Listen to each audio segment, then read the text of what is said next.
An Israeli national, Radio Wate, now on remand for 3 months, is accused of killing his wife Monica Nabweru. Radio Wate appeared before Magistrate Ezra Okem Solomon at Mpigi Magistrates Court to answer murder charges. Through his lawyer Isaac Ayebazibwe, Radio Wate asked court to transfer him to the prison where he can receive treatment.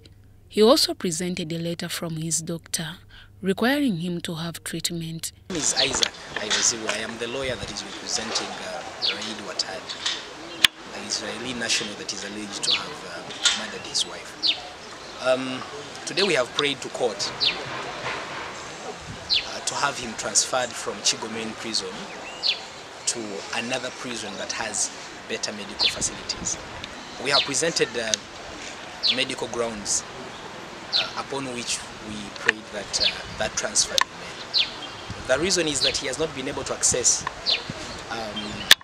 the required medical attention that his condition requires. We submitted this report to court from his doctors that confirm this condition.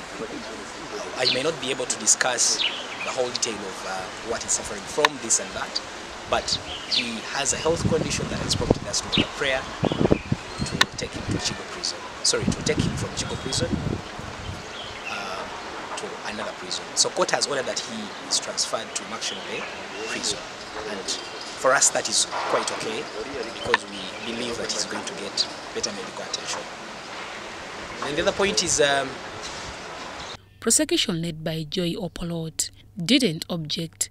Magistrate Ezra Okem Solomon granted Radio Wate's application and ordered his transfer from Chigo prison to Rosilla government prison. Isaac, for the accused, and the Ladin state attorney, the right to health and the right to access to a healthy facility by prisoners is a fundamental right that is enshrined under our laws.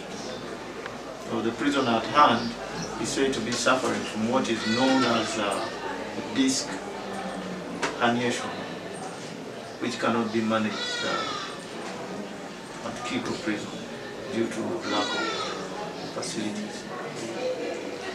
It is my view that it is only just that the prisoner be taken to a facility where he can, his medical condition can be best managed to enable him prepare for his trial.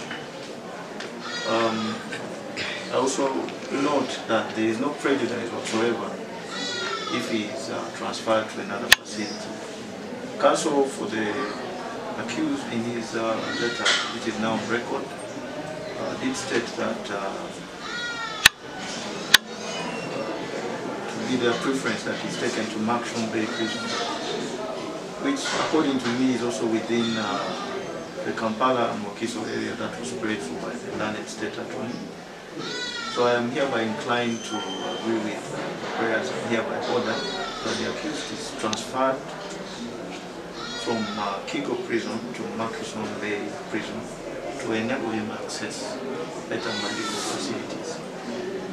Prosecution told court that inquiries into the matter are still ongoing. Radio Wate's lawyers said they are ready to defend their client. We are watching the way the investigations are going. Of course, we are wondering what is taking the prosecution so long to commit the accused for trial.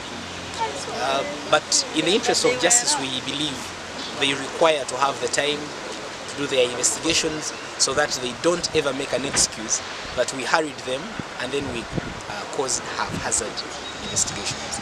So because we believe in our client's innocence, we are okay with the time that they are taking as long as it is within the law. So we are waiting to see whether on 19th September, when we come back here, the investigations will be complete and we can have the accused committed for trial. The accused Radio Wate has been remanded to Rosilla government prison, and Magistrate Ezra Okem Solomon adjourned the case to 19th September 2023 for further mention.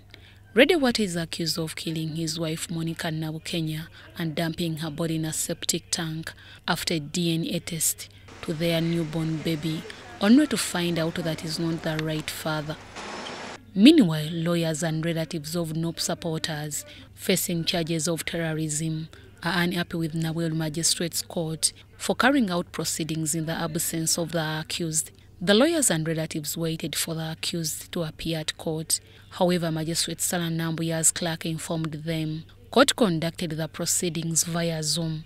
Yeah, what transpired today, it's unfortunate because we expected our comrades, Magala, Umar and 10 others to be produced in court. However, we have been informed that the court has proceeded via Zoom using mobile phones, mobile phones. We are not informed how the process has gone on because we did not receive notice that Zoom will take place. Last time on 15th August, the matter was adjourned publicly and the relatives of the accused persons were told to come back today. So they were all waiting for these people to appear. So we have issues with, the way Zoom has proceeded without adequate notice to us as the lawyers and as the relatives.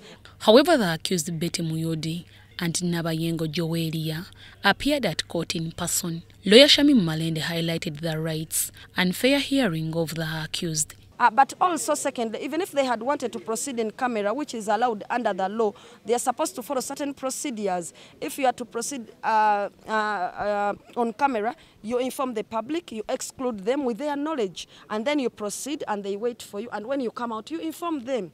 But here, people were just told that, court has already been adjourned to 12th September, so it's quite unfortunate. But also it's important to note that in this matter we are three counsel.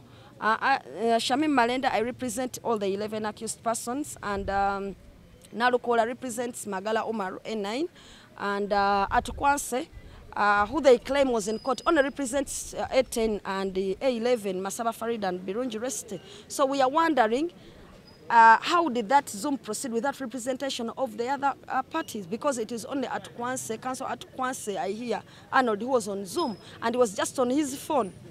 He did not even have the courtesy to inform the relatives that came that, you people, I'm here on Zoom, I'm on my phone and pressing things, but court is going on. So we feel that there is some bit of lack of transparency there, which we need to work on, and as an organ of government. Court will resume on 12th September 2023 for mention of the matter.